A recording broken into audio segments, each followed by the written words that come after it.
at the bottom of the drive at the Anglesey Sea Zoo with this amazing view across Snowdonia. You can see Snowdon really, really clearly over there on the mountains, and of course the Menai Strait.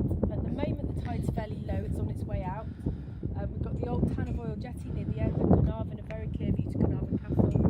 And up the direction of course we go under the bridges, under the Britannia Bridge and the Menai Bridge, and out at the other end of the strait.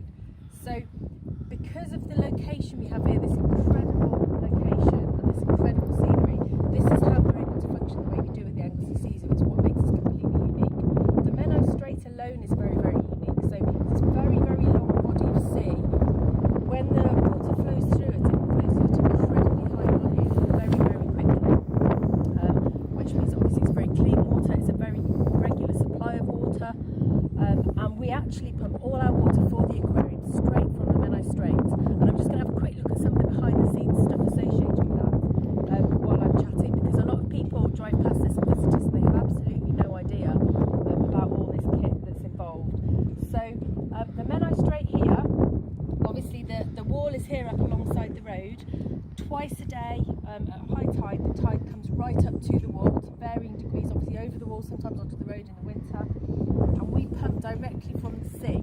So the water goes through the pump system all the way up the drive and under the car park to the Sea Zoo building.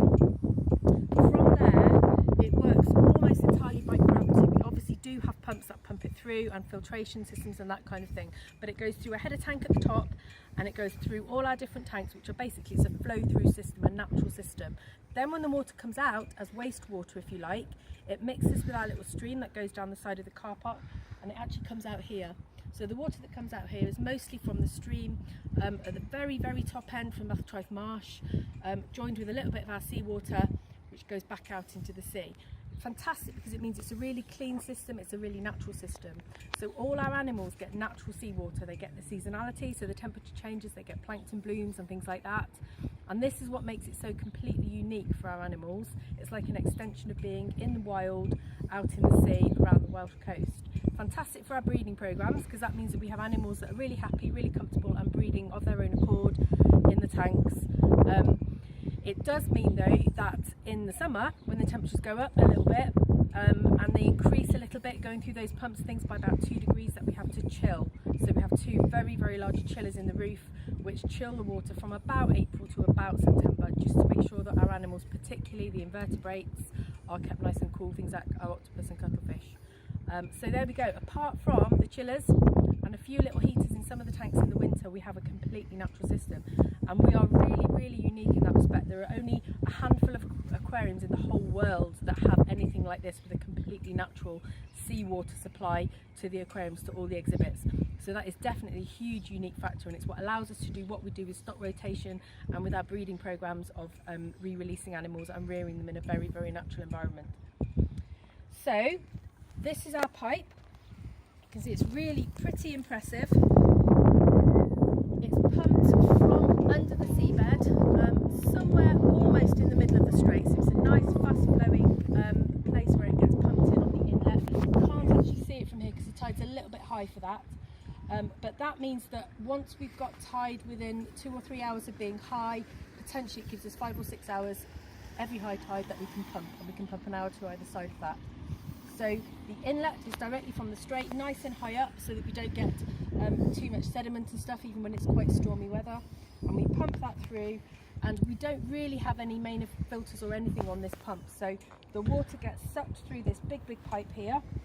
You can tell that this pipe means business. It's really, really chunky, and as I say, direct flow of seawater. So water pumps straight out of the sea through that, and then from there, it comes under the road and all the way to our pump house, which is over here. So our pump house looks like a small shed. It is a small shed. I mean, it's really quite large when you think about the size of the pumps that are in there. It has to be quite large. A lot of people drive past it, don't realise what the purpose is of it.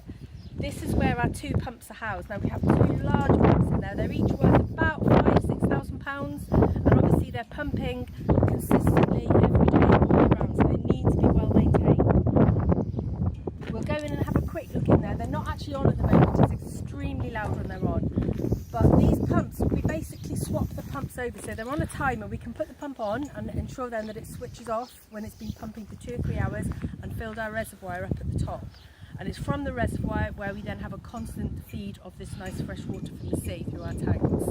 But with the pumps we rotate them, so we always have 2 fully working pumps, basically exactly the same pumps, but at any one time we're only using one of them. So the idea is that each pump gets a break when it's not being used, so it's not used absolutely every day.